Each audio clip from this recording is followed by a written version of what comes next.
டாஸ்மாக் கேஸ்ல வந்து 1000 கோடி என்று சொல்லிவிட்டு எங்க செந்தில் பாலாஜி எப்படி எப்ப அரெஸ்ட் பண்ணீங்க? எதற்காக அரெஸ்ட் பண்ணீங்க? பிஎம்எல்ஏ ஆக்ட் படி அரெஸ்ட் பண்றதுக்கு ஒரு காரணம் தேவையில்லை. பிஎம்எல்ஏ ஆக்ட் என்று சொல்லா போதும் வானவாதி அதிகாரம் வந்து இன்னைக்கு வந்து இடி கொடுத்திருக்காங்க. அப்போ ஒருத்தரை கூட பிக் பண்ண முடியாத ஒரு சூழல்ல தான் அவங்க வந்து இருக்கிறாங்க. என்னை பொறுத்தவரை டாஸ்மாக்ல பிரச்சனை இருக்குங்க. அதுல எல்லா இடத்துலயும் இதை வச்சுதான் நான் வந்து ஒரு பெரிய ஒரு கவர் ஸ்டோரி கூட உங்களுக்கு தெரிஞ்சிருக்கேன், ஃப்ரண்ட்ல எழுதியிருக்கேன். அதாவது டெல்லி எக்ஸைஸ் கேஸ் ஆனாலும் சரி, சண்டிகர் எக்ஸைஸ் கேஸ் ஆனாலும் சரி, தமிழகத்தில் இருக்கின்ற எக்ஸைஸ் விஷயங்களானாலும் சரி, இது எல்லாமே பிரச்சனைகள் தான். ஆனா அந்த பிரச்சனையில என்ன ஆகுதுன்னு பாத்தீங்கன்னா, ஒரு அரவிந்த் கெஜ்ரிவாலை வந்து சிறைபிடிக்க முடிகிறது. அந்த தேர்தல் வந்து ஜெயிக்கிறாங்க பிஜேபி 7 சீட் அங்க வந்து டெல்லியில் ஜெயிக்கிறாங்க. ஜேஎம்எம்னுடைய தலைவர் ஹேமந்த் சோரனை வந்து சிறைபிடிக்கிறார்கள். அந்த தேர்தலையும் வந்து முழுக்க முழுக்க பாஜக ஜெயிக்கிறது.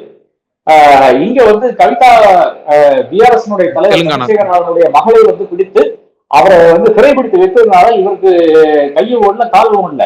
அதனால பிஆர்எஸ் என்ற கட்சியை நீங்க காலியாயிடுச்சு. அந்த ஒரு ஃபார்முலாவையும் நீங்க தமிழ்நாட்டுக்குள்ள கொண்டு வந்திருக்காங்க. அவ்வளவுதான். இதெல்லாம் பார்த்துக்கொண்டு லெஃப்ட் பார்ட்டிஸ் வந்து இல்ல on the one hand on the other hand எல்லாம் பேசினா கரெக்டா இருக்காங்க.